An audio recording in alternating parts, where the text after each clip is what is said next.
தமிழகம் எங்கும் Max Gold cash for your gold. Max Gold நீங்க தங்க மட்டும் இல்லைங்க, பிளாட்டினம், டைமண்ட், சில்வர், ரூபினி எதை வேணாலும் விற்கலாம். உங்களுக்கான பணம் ரொக்கமா கையிலயோ இல்லைன்னா பேங்க் அக்கௌண்ட்லயோ உடனடியாக செலுத்திடுவாங்க. மார்க்கெட் மதிப்பை விட 100 ரூபாய் ஒரு கிராமுக்கு உங்களுக்கு கூடுதலாக கிடைக்கும். தமிழ்நாடு முழுக்க டோர் ஸ்டெப் சர்வீஸும் இவங்க ப்ரொவைட் பண்றாங்க. உங்களுக்கு கோல்ட விற்கணும்னு அதுக்கு ஒரே ஒரு பெஸ்ட் பிளேஸ் மேக்ஸ் கோல்டு தான். கால் 04445454545. வணக்கம். Big topic with Karthik Mayakumar. அசம்பிளியில் எதிர்க்கட்சி தலைவர் உதயநிதி ஸ்டாலின் அவர்கள் என்னென்ன பேசுனாங்கன்னு கவனிச்சோம். அதுக்கு பெருசாக எதனா பதிலுரையை முதலமைச்சர் அவர்கள் கொடுப்பாங்கன்னு எதிர்பார்க்கும் போது அவர் அங்கே பெருசாக பதிலுரை கொடுக்கல. ஆனால் அங்கேருந்து கிளம்புன பிற்பாடு ஒரு அறிக்கையை வெளியிட்டிருக்காருங்க. இப்போ வரைக்கும் தமிழக அரசியல் களத்தில் பெரிய நெருப்பு பற்ற வச்சிருக்கு அந்த அறிக்கை. என்னென்ன ஆதங்கத்தை பதிவு பண்ணியிருக்காரு தெரியுமா முதலமைச்சர் அவர்கள்? இதை பற்றி தான் முழுக்க பார்க்க போகிற நிகழ்ச்சியில் போகலாம்.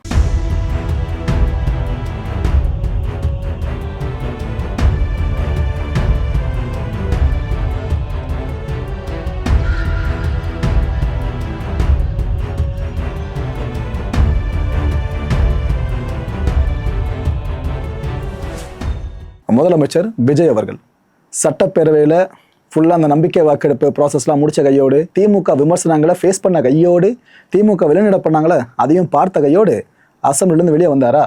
வந்து சில மணி நேரங்களில் என்ன நினச்சாரோ ஏது நினச்சாரோ தெரியல, தன்னோட மன ஆதங்கத்தை ஒரு பெரிய அறிக்கையை வெளியிட்டிருக்காரு முதலமைச்சர் அவர்கள். அதில் திமுக சார்ந்து எந்த அளவுக்கு வார்த்தைகளை பயன்படுத்த முடியுமோ, இன்ஃபேக்ட் அசம்பிளியில் எதிர்க்கட்சி தலைவர் முதலமைச்சரை பார்த்து பயன்படுத்தின வார்த்தைகளை விட இவர் இப்போ பயன்படுத்தியிருக்க வார்த்தைகள் இருக்க அறிக்கையில் அவ்வளோ பவர்ஃபுல்லாக இருக்குது. சொல்கிறேன், நக்கல், நையாண்டி, இதை தாண்டி இன்னும் பல விஷயங்களையும் அந்த ஸ்டேட்மெண்ட்டில் பார்க்க முடியுது. அதில் என்னென்னலாம் சிஎம் சொல்லியிருக்காரு தெரியுமா?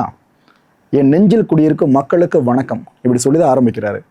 எதையும் மறைக்காமல் இருக்கிறதுக்கு தான் இந்த பேரவையில் நடக்கிற விஷயங்களை நேரில் பண்ணிக்கிட்டு இருக்கோம். உள்ளுக்குள்ளே ஒளிச்சு மறைக்க எதுவுமே இருக்கக்கூடாதுல்ல, அதனால் பண்ணிக்கிட்டு இருக்கோம். இன்றைய அரசியல் சூழல் இருக்குல்ல, இதை பார்த்துட்டு இந்த எலெக்ஷனில் ஓட்டு போட முடியாமல் போன மக்கள் பல பேரும் வருத்தப்பட ஆரம்பிச்சிட்டிங்க, அது எனக்கு நல்லா புரியுதுன்னு சொல்லியிருக்காரு.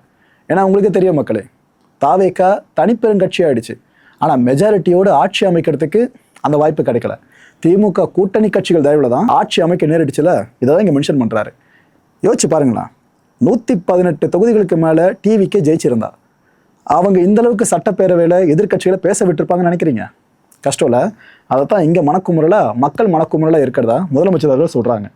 இனி வர்ற காலத்தில் மொத்த ஆதரவையும் நம்ம கழகம் தான் பெறும் அப்படின்றாங்க. இட் மீன்ஸ் இதுக்கு அடுத்து வர எலெக்ஷனில் டிவிக்கு மெஜாரிட்டியை ஃபுல்லாக அடிக்கும். 118 மேலே நம்ம தான் ஜெயிப்போம்னு சொல்லியிருக்காரு. நாம் பெரும்பான்மை பெறலை அப்படின்னு அதே புளிச்சு போன வாதத்தை சட்டப்பேரவையில் எதிர்க்கட்சி தலைவர் சொன்னார்ல, அதை சொல்கிறாரு. அந்த புளிச்சு போன வாதம் திரும்ப தொடர்ந்துக்கிட்டு இருக்கு. தாவேக்காவை விட 10% வாக்குகள் குறைவாக பெற்ற கட்சி தான் திமுக. ஆனால் புள்ளி விவர புலி திமுக அப்படின்றாரு. புள்ளி விவர புலி திமுகவோட வாதம் இருக்குல்ல, இதை நம்ம என்னன்னு சொல்கிறது? ஏதோ நம்மளை மக்கள் ஆமோதிக்கலையாம், ஆதரிக்கலையாம், அப்படி இப்படின்னு சொல்கிறாங்க. அவங்கள மட்டும் மக்கள் என்ன பண்ணியிருக்கீங்க அப்படின்னு கேட்குறாரு. 2006 தேர்தலில் அமைஞ்ச திமுக அரசை நினச்சி மக்கள் இன்னும் நம்முட்டு சிரிக்கிறாங்க. எல்லாம் தெரிஞ்ச ஏகாம்பரமான திமுகவுக்கு எப்போவுமே யதார்த்தன்ற ஒன்று புரியவே மாட்டுது, புரியவும் போகிறதில்ல. 3,68,00,000 மக்களால் நிராகரிக்கப்பட்ட கட்சி தான் திமுக. அவ்வளோ மக்கள் நிராகரித்த ஒரு கட்சி. ஆனால் சட்டப்பேரவையில் பேசும்போது அப்படி பேசுகிறாங்க அப்படின்றார் சிஎம். முக்காவாசி மக்களால் நிராகரிக்கப்பட்ட திமுக 35% மக்கள் ஆதரவு பெற்ற கட்சியை ஏளனமாக பேசுது. மக்கள் மேலே கடன் சுமையை ஏற்றி வச்சுட்டு அது வளர்ச்சிக்காக பெற்ற கடன் அப்படின்னு திமுக வாய் வித்தை காட்டுதாமா. முதலமைச்சரோட வார்த்தைகள். அவங்க நம்மளை பார்த்து ஆதரவாக கடன் பெற்றதா சொல்லிக்கிட்டு இருக்காங்க. ஆட்சி அமைக்க ஆதரவு பெற்றாங்களே திமுக கூட்டணி கட்சிகள் சார்ந்து, அது சும்மா சொல்லி காமிச்சிட்டு இருக்காங்க. மத சார்பற்ற நிலைப்பாட்டில் நம்ம உறுதியாக இருக்கோம். இதனால தான் நமக்கு இத்தனை கட்சிகள் ஆதரவு கொடுத்துருக்காங்க. இதையும் திமுக ஏளனமாக பேசுகிறத எந்த கணக்கில் எடுத்துக்கிறதுனே புரியல அப்படின்றாரு. தாவேக்கா ஆட்சி தமிழ்நாட்டில் மலர்ந்துடவே கூடாதுன்றதுக்காக திமுக செஞ்ச விஷயங்கள் எல்லாம் இப்போ அம்பலமாயிட்டு இருக்கிறதா சொல்கிறாரு. அதான் அதிமுகவில் பிளவு ஏற்பட்டு சி.வி. சண்முகம் அவர்கள் சொன்னார் பாருங்க, இது போல் திமுக அதிமுக சேர்ந்து ஆட்சி அமைப்போம் அப்படின்ற முடிவை திமுக எடுத்து சொன்னாங்க அப்படின்ட்டு. அதை திமுக மறுத்துட்டாங்க ஆப்வியஸாக. ஆனால் சிஎம் அவர்கள் அதான் இங்கே சொல்லியிருக்காங்க. ஸோ நம்மள ஆட்சியில் உட்கார விடாமல் இருக்கணும்னு அவங்க என்னென்ன வேலைகளோ பண்ணாங்க. இதில் வேற ஆட்சிக்கு தடையாக இருக்க மாட்டோம் அப்படின்னு பெருந்தன்மையாக வேற பேசினாங்க இதுக்கு முன்னாடி. அந்த பெருந்தன்மை பாடல் இருக்குல்ல, இது கீரல் விழுந்த ரெக்கார்டில் இசைக்கிற மாதிரி தொடர்ந்து அவங்க இசைச்சிக்கிட்டே இருக்காங்களே, இதெல்லாம் வேற ரகம் அப்படின்னு இருக்காரு. அதிகாரப்பூர்வமான குறைகளை யார் வச்சாலும் அதை நம்ம அரசு உடனே ஏற்றுக்கும். அதை உடனே திருத்திக்கிற மனப்பக்குவம் நமக்கு இருக்குது. தேர்தலில் சொத்த வாதம் வார்த்தைகள். தேர்தலில் சொத்தை வாதத்தை முன் வச்ச திமுக இன்னைக்கு பேரவையிலையும் அதையே தான் செய்யுது. நான் ஏதோ நம்பிக்கை இல்லாமல் 2 தொகுதிகளில் போட்டி போட்டனாமா அப்படின்னு சொல்கிறாங்க. நம்ம வெற்றியோட வீச்சு இருக்குல்ல, இதை குளத்தோர பார்த்தாலே புரிஞ்சிருக்கணுமே, உங்களுக்கு புரியலையா அப்படின்னு குத்தி காமிச்சிருக்காரு முதலமைச்சர் அவர்கள். ஏன்னா ஒரு செட்டிங் சிஎம்ங்க அவர் தன்னோட சொந்த தொகுதியில் தோல்வியை தழுவுறாருனா அது எப்பேற்பட்ட பேக்லாஷாக பார்க்கப்படும். அதை தான் இங்கே சொல்கிறாரு. ஸ்டாலின் அவர்கள் வீழ்த்தப்பட்டார்ல விஎஸ் பாபுவால், அதை இங்கே மென்ஷன் பண்ணுறாரு. அதிகார ஆட்டம் போட்ட 15 திமுக அமைச்சர்களை பார்த்துமா இவங்களுக்கு இன்னும் புரியல, இனியும் புரியல அப்படின்னா இதுக்கப்புறம் மக்கள் இன்னும் ஆழமாக அந்த கட்சிக்கு புரிய வைப்பாங்கன்னு சொல்லியிருக்காரு. சீக்கிரமே நாம் மக்களை சந்திக்க தான் போகிறோம், அதில் மாற்று கருத்தே இல்லை. ஆனால் அதுக்குள்ளே திமுக ஏதோ அக்கறை இருக்கா மாதிரி டிஜிட்டலில் தேம்பி தேம்பி அழ வேணாம்னு சொல்கிறாருங்க. திமுக என்னதான் ஏளனமாக பேசினாலும் நாம் நாகரிகம் காப்போம், அந்த ஸ்டாண்ட்லேருந்து நம்ம எப்போவுமே தவற மாட்டோம். திமுக ஏதோ சுத்தம் சுயம் பிரகாசம் போல பேசுது, இந்த வார்த்தைகள்லாம் பயன்படுத்துகிறாங்க. 1999 பாஜக கூட்டணியை திமுக ஆதரித்த கதை இருக்குல்ல, அதை யாரும் மக்கள் மறந்துருக்க மாட்டாங்க. அதே பாஜகவோட கூட்டணி வச்சு பேரம் பேசி மந்திரி பதவியும் பெற்றாங்க. அன்னைக்கு சேஞ்ச் அப்படின்னு சொல்லிட்டு இந்த 2 பார்ட்டிஸும் எக்ஸ்சேஞ்சாக பண்ணிக்கிட்டாங்க. ஆனால் இவங்க நம்மளை பற்றி இவ்வளோ தூரம் பேசுறது அப்படின்றாரு. புஷ்பா அரசு அப்படி நம்ம கவர்மெண்ட்டை திமுக ஏளனமாக பேசியிருக்கு. ஆக்சுவலாக அசம்பிளியில் உதயநிதி அவர்கள் இந்த வார்த்தையில் பயன்படுத்தினாப்புல, அதான் இங்கே சொல்கிறாரு. பொறாமையால் கண்ணில் இருந்தோம், காதில் இருந்தோம், வாயில் இருந்தோம், மூக்கில் இருந்தோம் புகையை கக்கிக்கிட்டு இருக்காங்க திமுகவினர்னு இப்படி சொல்லியிருக்காங்க. இதை நானாக யோசிக்கல, மக்கள்லாம் பேசிக்கிறாங்க அப்படின்னு இருக்காரு. எத்தனை புலம்பல் பாடல்கள் இதுக்கப்புறம் இசைச்சாலும் நம்ம கவலைப்பட போகிறதில்ல. மக்கள் நலன் இருக்குல்ல, அது மட்டும் தான் நமக்கு எப்போவுமே முக்கியம், அதை நோக்கி மட்டும்தான் பயணப்பட்டு இருக்க போகிறோன்னு முதலமைச்சர் அவர்கள் சொல்லியிருக்காங்க. ஏதோ நம்மளுக்கு மேஜிக்கல் நம்பர் கிடைக்கலையாமா அப்படின்னு திமுக திரும்ப திரும்ப சொல்லுது அப்படின்றாரு. அதான் தேர்தல் ரிசல்ட்டில் 118ன்ற பெரும்பான்மை தாவைக்கு கிடைக்காம போச்சுல, அதை சொல்கிறாரு. மேஜிக்கல் நம்பர் கிடைக்கலன்றாங்களே, நம்ம அரசு இதுக்கப்புறம் செய்ய போகிற மிராக்களை அவங்க பார்க்க தானே போகிறாங்க, அதுக்கப்புறம் தெரிஞ்சுப்பாங்க. அன்னைக்கு சொத்த காரணம் சொல்லி திமுக தப்பிக்க பார்க்கும்ன்றாரு. ஃபியூச்சரில் நடக்க போகிறது இப்பயே அன்றே கணித்தார் முதலமைச்சர்ன்ற மாதிரி தான் ஒரு ஹேஷ்டாக் அப்போ ட்ரெண்டாகும் போல இருக்கு. அது இப்போ சொல்லியிருக்காரு. ரீல் சாட்சி அப்படின்னு திமுக திமுறா சொல்கிறாங்க நம்ம ஆட்சியை. ஆனால் அவங்க ரீல் அறந்து போச்சுன்ற உண்மை அவங்களுக்கு தெரியுதா இல்லையா அப்படின்றாங்க. தோல்வியில் மூழ்கிய திமுக நம்ம மேலே சேற்ற வாரி இறக்க தான் செய்யும். அதை நாம் கண்டுக்க போகிறதும் கிடையாது, கவனிக்க போகிறதும் கிடையாது. மக்கள் நலன் சார்ந்த செயல் திட்டங்கள் இருக்குல்ல, இதில் மட்டும்தான் ஈடுபட போகிறோம். அதை பார்த்து திமுக ஆற்றாமையில் அலற போது பாருங்க, இது உறுதி அப்படின்னு ஆவேசமாகவே அந்த வார்த்தைகள் மூலமாக அந்த ஆவேசம் கன்வே ஆகுது. அசம்பிளியில் எதிர்க்கட்சி தலைவர் பேசுனதுக்கு முதலமைச்சர் அவர்கள் இங்கே அறிக்கையில் பதில் கொடுத்துட்டாரா? இப்போ இந்த அறிக்கைக்கு பதில் அறிக்கையை எதிர்க்கட்சி தலைவர் விடணும்ல, அவரை விட்டாருங்க. உதயநிதி ஸ்டாலின் அவர்கள் இப்போ என்ன சொல்கிறாங்க, பேரவையில் பதில் சொல்லாமல் வீட்டுக்கு போயிட்டு பேசுகிறீங்க, எங்களை ஏதோ மக்கள் நிராகரிச்சு தான் சொல்கிறீங்களே, எங்களுக்கு விழுந்த ஓட்டை காட்டி தான் முதல்வர் ஆகியிருக்கீங்க பார்த்துக்குங்க அப்படின்றாரு. கூட்டணி கட்சிகள் சார்ந்து விழுந்த ஓட்டு இருக்குல்ல, அதான் மென்ஷன் பண்ணியிருக்காரு. அதை மறந்துட்டீங்களா சிஎம் சார் அப்படின்னு கேட்குறாரு. முதலமைச்சர் அவர்கள் பரப்புரை காலத்தில் சிஎம் சார்ன்ற வார்த்தைகளை பயன்படுத்தியிருப்பார்ல, அதை சர்க்காசமாக எதிர்க்கட்சி தலைவர் அவர்கள் இப்போதைய சிஎம் சார்னு இப்படி பயன்படுத்துகிறாரு. சிஎம் சார் மறந்துட்டீங்களா அப்படின்ட்டு. பெரும்பான்மை இல்லாமல் ஆளுநர் மாளிகையில் டெய்லி அட்டெண்டன்ஸ் போட்டுட்டு இருந்தது நாங்கள் கிடையாது அப்படின்றாரு, குத்தி காமிச்சு பேசியிருக்காரு. எம்எல்ஏக்களை கடன் வாங்கியோ குதிரை பேரத்தில் விலைக்கு வாங்கியோ எந்த கட்சியோ நாங்கள் பிளவுபடுத்தியோ சோஃபா செட்டை அனுப்பியோம் நாங்கள் ஆட்சி அமைச்சது கிடையாதுன்னு சொல்லியிருக்காருங்க. வார்த்தை போர் எவ்வளோ வீரியம் பெற்றிருக்கு பார்த்தீங்களா. இதுக்கு மத்தியில் எஸ்டிபிஐ மாநில தலைவரான நெல்லை முபாரக் அவர் என்ன சொல்கிறாரு, பேரவையில் முதல்வர் காட்டிய கண்ணியம் இருக்குல்ல, இது சில மணி நேரங்கள்லேயே மறைஞ்சிருச்சு. நீங்கள் போயிட்டு அறிக்கை விட்டுருக்கீங்க, விவாதங்களுக்கு அங்கேயே பதில் தந்திருக்கணும், வீட்டுக்கு வந்து அறிக்கை வெளியிடுறது முதிர்ச்சியற்ற செயல்னு சொல்லியிருக்காரு. சபையில் ஒரு முகம், அறிக்கையில் வேறு முகம் காட்டுறீங்க, வாக்களித்த மக்களை வஞ்சிக்கிற செயல் இதுன்னு எல்லாரும் டார்கெட் பண்ணுறது டிவிக்கு ஓட்டு போட்ட மக்கள்ன்ற மாதிரி துணியில தான் ஒரு ஸ்டேட்மெண்ட்டும் பார்க்க முடியுது. ரைட்டு, இந்த எல்லா அறிக்கை கலைபுரங்களுக்கும் ஆரம்ப புள்ளி எதுங்க, சட்டப்பேரவையில் அவ்வளோ பேரும் பேசினா அவ்வளோ வார்த்தைகள் தான்.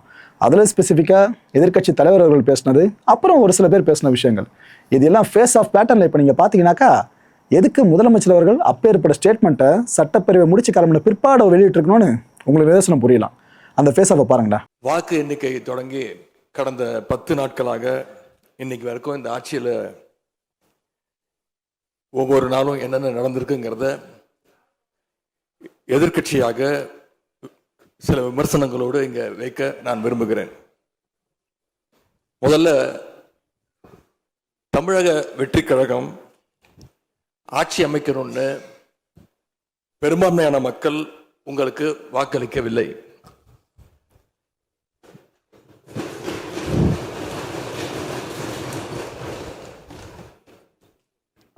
நடந்து முடிஞ்ச சட்டமன்ற தேர்தலில்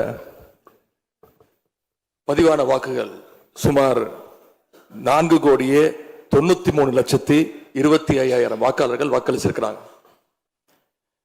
தற்போதைய ஆளுங்கட்சிக்கு வாக்களிச்சவங்களுடைய எண்ணிக்கை எவ்வளவு தெரியுமா? 1,72,26,000 தான். மீதம் இருக்கக்கூடிய சுமார் 3,21,00,000 பேரும் நம்பிக்கை கோருகின்ற இந்த கட்சிக்கு, உங்க கட்சிக்கு எதிராக வாக்களிச்சிருக்கிறாங்க என்பதை நீங்க புரிஞ்சுக்கணும்.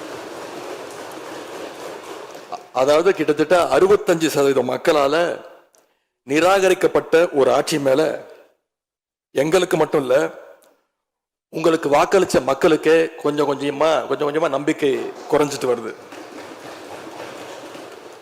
அடுத்து மிக முக்கியமான ஒண்ணு நம்பர்ஸ், மெஜாரிட்டிக்கான நம்பர்ஸ். நம்முடைய சட்டமன்றம் 234 உறுப்பினர்களை கொண்டது. மேஜிக்கல் நம்பர்னு சொல்லுவாங்க. 118 உறுப்பினர்களை கொண்ட ஒரு கட்சியோ ஒரு கூட்டணியோ தான் ஆட்சிக்கு வர முடியும். இப்ப நம்பிக்கை கோருகின்ற இந்த கட்சிக்கு, உங்க கட்சிக்கு அந்த நம்பர்ஸ் இருக்கான்னு கேட்டா இல்ல. 108 இடங்கள் தான் இருக்கு. அதுவும் அந்த கட்சியினுடைய தலைவர் மாண்புமிகு முதலமைச்சர் அவர்கள் தன்னுடைய வெற்றி குறித்த நம்பிக்கை இல்லாத காரணத்தினால 2 இடங்கள்ல போட்டி போட்டு அதுல ஒரு இடத்த இன்னைக்கு ராஜினாமாவும் செஞ்சிருக்கிறார். இன்னும் அந்த தொகுதி மக்களை சந்திச்சு, நேரில் சந்திச்சோ இல்ல ஒரு அறிக்கை மூலமாகவோ ஒரு நன்றியை கூட இன்னும் தெரிவிக்கல.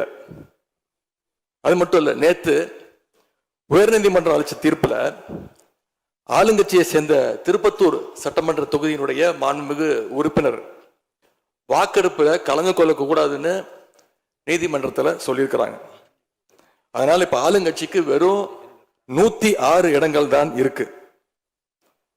ஆனாலும் தேர்தல்ல தனக்கு எதிராக எங்க தலைவர் அமைச்ச கூட்டணியில போட்டியிட்ட கட்சிகளை எல்லாம் இன்னைக்கு சேர்த்துக்கிட்டு பெரும்பான்மைக்கான கடிதத்தை ஆளுநருக்கு கொடுத்து இன்னைக்கு இந்த ஆட்சி அமைக்கப்பட்டிருக்கு. நடைபெற்று முடிந்த சட்டமன்ற தேர்தலில் எந்த அணியும் இல்லாமல் தனி அணியாக, தனி சிறப்புமிக்க அணியாக, மக்கள் அணியாக, மக்களை விரும்பும் அணியாக, மக்கள் விரும்பும் அணியாக களம் காண்டோம். 1967 and 1977 தேர்தல்கள் வாயிலாக அமைந்த சாமானியர்களின் அரசை போலவே 2026 சட்டமன்ற தேர்தல் வாயிலாக தமிழக வெற்றிக் கழகமும் சாமானியர்களின் அரசையே அமைக்கும் என்று மக்களிடம் தீர்மானமாக கூறினோம். மக்களும் நம் மீது நம்பிக்கை வைத்து தீர்மானமாக வாக்களித்தனர். வாகை சூடும் அந்த வரலாறு திரும்பியது. விசில் அலை வெற்றி அலையாக மாறியது. ஒரு விரல் புரட்சி விசில் புரட்சியானது. கட்சி ஆரம்பித்த 3 ஆண்டுகளுக்குள் 34.92% 1,72,26,208 வாக்குகளை மக்கள் தந்தனர். தமிழக வெற்றிக் கழகத்தை தனி பெரும் கட்சியாக சட்டமன்றத்திற்கு அனுப்பி வைத்தனர். கட்சி ஆரம்பித்த 3 ஆண்டுகளுக்குள்ளேயே மிக மிக சிறிய அளவில் ஒரு நூல் இழைவில் தனி பெரும்பான்மை கொஞ்சம் தள்ளி போயிருக்கிறது. அதனால் இந்த அரசை சிறுபான்மை அரசு போல யாரும் நினைத்தால் அதிலும் எங்களுக்கு மகிழ்ச்சியே. நாங்களே சொல்கிறோம், இது சிறுபான்மை அரசுதான்.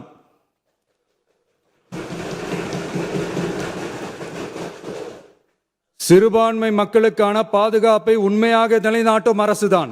முதல் முறையாக மனவேதனையோடு நான் பதிய வைக்கிறேன், இங்கு குதிரை பேரம் நடந்ததாக இன்றைக்கு எதிர்க்கட்சிகள் அத்தனை பேருமே அதை சொல்லும் பொழுது இதுவரை தமிழக அரசியல் வரலாற்றில் நடக்காத ஒரு விஷயம். அதுவும் இந்த வரலாற்று சிறப்பு மிக்க இந்த அவையிலே இந்த முக்கியமான நாளில் அதை பற்றி பேச வேண்டிய ஒரு நிலையை ஏற்பட்டதற்காக உண்மையில் நான் மனம் வேதனை அடைகிறேன். அதே போல முதலமைச்சர் அன்னைக்கு சொன்னாரு, இங்க முகமூடி யாரும் செல்ல வேண்டிய அவசியம் இல்லை, அனைவருக்கும் ஒரு வெளிப்படையான ஆட்சி தான் செய்வோம் என்று. அப்படி இருக்கையில் முதல்வர் அவர்களை சந்திக்க யார் முகத்தை மூடிக்கொண்டு அன்று வாகனத்தில் சென்றார்கள் என்பதை நிச்சயமாக மக்களுக்கு தெரியப்படுத்த வேண்டும் என்பதை இந்த நேரத்திலே நான் கேட்டுக்கொள்கிறேன். ஏன்னா அதற்கு காரணம் குதிரை பேரம் என்றால் இதைவிட ஒரு தலைகுனிவு இந்த வரலாற்று சிறப்புமிக்க அவையில் எதுவுமே கிடையாது. நிச்சயம் முதல்வர் அதற்கு பதில் சொல்வார் என்று நான் எதிர்பார்க்கிறேன். குதிரை பேரத்தில் எமது அரசு ஈடுபடுகிறது என்ற கருத்தை தெரிவித்த மாண்புமிகு உறுப்பினர் அவர்களுக்கு நான் ஒன்றை மட்டும் சொல்லிக்கொள்கிறேன். இந்த அரசு குதிரை வேகத்தில் செயல்படுகிற அரசே தவிர குதிரை பேரத்தில் ஈடுபடுகிற அரசு இல்லை என்பதை ஆணித்தரமாக தெரிவித்துக் கொள்கிறேன். நம் தமிழ்நாட்டின் முன்னேற்றத்திற்கு உழைத்த தலைவர்கள் வழிகாட்டிய கொள்கைகளிலிருந்து இம்மி அளவு விலகாமல் நிச்சயமாக இந்த ஆட்சி நடைபெறும். நமது அரசு ஜோதிடம், பில்லி சூனியம் போன்ற மூட நம்பிக்கைகளுக்கு எதிரான நம்பிக்கைகளுக்கு இடம் தராமல் அறிவியலை வளர்க்கும் திட்டங்களுக்கு முன்னுரிமை கொடுக்க வேண்டும் என்று நான் விடுதலை சிறுத்தைகளின் சார்பில் கோரிக்கை வைக்கின்றேன். ஒவ்வொருவருக்கும் ஒவ்வொரு நம்பிக்கை உண்டு, ஒவ்வொருவருக்கும் ஒவ்வொரு உணர்வுகள் உண்டு, அதை நாம் மதிக்க வேண்டும். உங்களுடைய நம்பிக்கையை, உணர்வை நான் மதிக்கின்றேன். நான் அடிக்கடி வாசிக்கும் திருக்குரான் லக்கும் தீனுக்கும் வலிய தீன் என்று சொல்கிறது. அவரவர் மார்க்கம், அவரவர் நம்பிக்கை அவரவருடையது, யாரையும் யாரும் காயப்படுத்தக்கூடாது என்கிறது. அந்த வகையில் உங்களுடைய நம்பிக்கையை நான் மதிக்கிறேன், உணர்வை மதிக்கின்றேன். அதே நேரத்தில் உங்களுடைய நம்பிக்கையை, உணர்வை அரசுமயமாக்குவதை நான் எதிர்க்கின்றேன். பேரறிஞர் அண்ணா அவர்கள், திராவிட முன்னேற்ற கழகத்தின் தலைவர் அவர்கள் ஒரு மாநாட்டில் பேசுகிறார்கள். பெருந்தலைவர் காமராசர் அவர்களே, உங்கள் அமைச்சரவையில் ஒரு முஸ்லிமுக்கு கூட நீங்கள் இடம் கொடுக்கவில்லை. உங்கள் கட்சியை சேர்ந்த மிக சிறந்த கடையநல்லூர் MSA மஜீத் இருக்கிறாரே, அவருக்கு அந்த இடத்தை கொடுக்கலாம் அல்லவா என்ற ஒரு கோரிக்கையை முன்வைத்தார். உடனடியாக பெருந்தலைவர் காமராசர் அவர்கள் அந்த கோரிக்கையை ஏற்று கடையநல்லூர் MSA மஜீத் அவர்களுக்கு தன்னுடைய அமைச்சரவையில் இடம் கொடுத்தார். இன்றைக்கு கூட தமிழக வெற்றி கழகத்தின் சார்பாக 3 முஸ்லிம் உறுப்பினர்கள் வெற்றி பெற்றிருக்கிறார்கள். உங்கள் அமைச்சரவையில் மாண்புமிகு முதலமைச்சர் அவர்களே, அவர்களில் ஒருவருக்கு நீங்கள் இடம் கொடுக்க வேண்டும் என்று இந்த நேரத்தில் கேட்டுக்கொள்கிறேன். பேரறிஞர் அண்ணா அவர்கள், திராவிட முன்னேற்ற கழகத்தின் தலைவர் அவர்கள் ஒரு மாநாட்டில் பேசுகிறார்கள். பெருந்தலைவர் காமராசர் அவர்களே, உங்கள் அமைச்சரவையில் ஒரு முஸ்லிமுக்கு கூட நீங்கள் இடம் கொடுக்கவில்லை. உங்கள் கட்சியை சேர்ந்த மிக சிறந்த கடையநல்லூர் MSA மஜீத் இருக்கிறாரே, அவருக்கு அந்த இடத்தை கொடுக்கலாம் அல்லவா என்ற ஒரு கோரிக்கையை முன்வைத்தார்.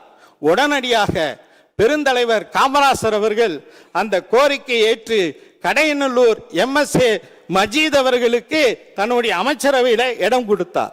இன்றைக்கு கூட தமிழக வெற்றி கழகத்தின் சார்பாக 3 முஸ்லிம் உறுப்பினர்கள் வெற்றி பெற்றிருக்கிறார்கள். உங்கள் அமைச்சரவையில் மாண்புமிகு முதலமைச்சர் அவர்களே, அவர்களில் ஒருவருக்கு நீங்கள் இடம் கொடுக்க வேண்டும் என்று இந்த நேரத்தில் கேட்டுக்கொள்கிறேன். இளைய தலைமுறையினரிடையே மூட நம்பிக்கையை ஒழித்து அறிவியல் மனப்பான்மையை, சயின்டிபிக் டெம்பரை வளர்க்கும் வகையில் இந்த ஆட்சி செயல்பட வேண்டும் என்று கேட்டுக்கொள்கிறேன். இந்த நேரத்தில் இந்த மாமன்றத்தில் நமது அரசு சார்பாக சில உத்தரவாதங்களை நான் தர வேண்டும் என்று விரும்புகிறேன். தமிழக வெற்றிக் கழகத்தின் கொள்கை தலைவர்களான தந்தை பெரியார், பெருந்தலைவர் காமராஜர், அண்ணல் அம்பேத்கர், வீரமங்க வேலு நாச்சியார், மக்கள் சேவகர் அஞ்சலை அம்மாள் ஆகியோரின் வழிகாட்டுதலுடன் இந்த மக்கள் அரசு மனசாட்சி உள்ள மக்களாட்சியை தரும் என்று உறுதியளிக்கிறேன். சமூக நீதி, சமநீதி, சம வாய்ப்புடன், உண்மையான உறுதியான ஜனநாயகத்துடன், மதச்சார்பற்ற சமூக நீதி கொள்கைகளுடன் இந்த அரசு நடக்கும். அதில் சிறிதும் மாற்றமில்லை. நம்முடைய இந்த ஆழமான நம்பிக்கையை மனதார நம்பி வாக்களித்த அனைத்து இயக்கங்களின் தலைவர்களுக்கும், அந்த இயக்கங்களை சேர்ந்த மாண்புமிகு உறுப்பினர்களுக்கும் மீண்டும் நன்றியை தெரிவித்துக் கொள்கிறேன். எம்மதமும் நம் மதமே, எல்லா மக்களும் நம் மக்களே, இதில் வாக்களித்தவர்கள் வாக்களிக்காதவர்கள் என்ற பாகுபாடே இருக்காது. இது எல்லோருக்குமான அரசு, இது சாமானியர்களுக்கான அரசு, இது சாதி மத எல்லைகளை கடந்த அரசு, இது பாகுபாடு காட்டாத அரசு, இது பண்பாடு காக்கும் அரசு, இது பண்பட்ட அரசு, அரசியல் காரணங்களுக்காக யாரையும் எதற்காகவும் புண்படுத்தாத அரசு. இதையெல்லாம் போக போக புரிந்து கொள்வார்கள். எனவே துள்ளி எழுந்து பதில் சொல்வதை விட எதிலும் துணிச்சலுடன் செயலாற்றி வெற்றி பெறும் அரசு இது. பதவிக்காக அதிகாரத்துக்காக அமைந்த அரசு அல்ல, நம்பிய மக்களுக்கு நன்றி கடன் செலுத்துவதற்காக அமைந்த அரசு. அதிகாரம் காட்டி மிரட்டும் அரசு அல்ல, அனைவரையும் அரவணைக்கும் அரசு. எவர் மீதும் வெறுப்பு காட்டும் அரசு அல்ல, எல்லோரையும் விரும்பும் அரசு. மக்களே முக்கியம், மக்கள் நலன் மட்டுமே முக்கியம். அதுவே எங்கள் ஒரே நிலைப்பாடு. எனவே மனசாட்சி உள்ள மக்களாட்சிக்கு ஆதரவளித்த அனைவருக்கும் மீண்டும் என்னுடைய நன்றியை தெரிவித்துக் கொள்கிறேன். மக்களை இந்த கான்டென்ட்டை பொறுத்தவரைக்கும் என் மனசில் ஒரே வினா இருக்கு. முடிஞ்ச அதுக்கான பதில்கள் கீழே கமெண்ட் செக்ஷனில் கமெண்ட் லீவ் பண்ணுங்க. இவ்வளோ பெரிய ஆதங்கத்தை முதலமைச்சர் அவர்கள் அறிக்கை வடிவில் வெளியிட்டிருக்காங்களா, இதை பேரவையிலே ஒரு பேசி பதிலடி கொடுத்துருக்கணும்னு நீங்கள் நினைக்கிறீங்களா? அப்படி இல்லைன்னா எதுக்கு ப்ரோ இதெல்லாம் போயிட்டு அவையில் பேசி நேரத்தை வீணடிச்சிட்டு இருக்கணும், அவர் பண்ணது கரெக்டாக தான் அப்படின்னு நினைக்கிறீங்களா? இல்லை உங்களோட ஸ்டாண்டர்ட் மக்களே. அடுத்த நிகழ்ச்சியை சந்திக்கலாம். நன்றி, வணக்கம். தமிழகம் எங்கும் Max Gold, cash for ever gold. Max Gold நீங்க தங்க மட்டும் இல்லைங்க, பிளாட்டினம், டைமண்ட், சில்வர், ரூபினி எதை வேணாலும் விற்கலாம். உங்களுக்கான பணம் ரொக்கமா கையிலயோ இல்லைன்னா பேங்க் அக்கௌண்ட்லயோ உடனடியாக செலுத்திடுவாங்க. மார்க்கெட் மதிப்பை விட 100 ரூபாய் ஒரு கிராமுக்கு உங்களுக்கு கூடுதலாக கிடைக்கும். தமிழ்நாடு முழுக்க டோர் ஸ்டெப் சர்வீஸும் இவங்க ப்ரொவைட் பண்றாங்க. உங்களுக்கு கோல்டை விற்கணும்னு அதுக்கு ஒரே ஒரு பெஸ்ட் பிளேஸ் மேக்ஸ் கோல்டு தான். கால் 04445454545. என் அன்பார்ந்த மாயம் ஸ்டுடியோஸ் நேயர்களே, மாயம் பக்தின்னு ஆன்மீகத்துக்காக பிரத்யேகமா ஒரு சேனலை கொண்டு வந்திருக்கோம். மறக்காம சப்ஸ்கிரைப் பண்ணி அந்த சேனலுக்கு உங்களோட ஆதரவை மனப்பூர்வமா தெரிவிங்க. வணக்கம் மாயம் ஸ்டுடியோஸ் நண்பர்களே. மாயம் ட்ரெண்ட்ஸ் அப்படின்ற ஒரு புதிய ஃபேஸ்புக் பேஜை ஓப்பன் பண்ணியிருக்கோம். நீங்கள் யூடியூப்பில் பார்த்துட்டு இருக்கீங்களா நம்மளோட கான்டென்ட்ஸ்லாம், இதெல்லாம் விட ஒரு படி மேலே ரொம்ப கிறிஸ்பாகவும் ரொம்ப சூப்பராகவும் நிறைய கான்டென்ட்ஸ் உங்களுக்கு இந்த பேஜில் காத்துட்ருக்குங்க. ஸோ உடனடியாக ஃபேஸ்புக் பிளாட்ஃபார்ம் போங்க, மாயம் ட்ரெண்ட்ஸ்னு டைப் பண்ணி சர்ச் பண்ணி நம்ம பேஜை ஃபாலோ பண்ணுங்கள். அப்படியே நம்ம சேனலையும் நீங்கள் சப்ஸ்கிரைப் பண்ணிட்டீங்க அப்படின்னா இன்னும் நிறைய புது புது கான்டென்ட்ஸை உங்களுக்காக ப்ரொடியூஸ் பண்ணி கொடுத்துக்கிட்டே இருப்பாங்க. நீங்கள் பண்ணுற ஒவ்வொரு சப்ஸ்கிரிப்ஷனும் எங்களுக்கு பெரிய மோட்டிவேஷனாக அமையும்.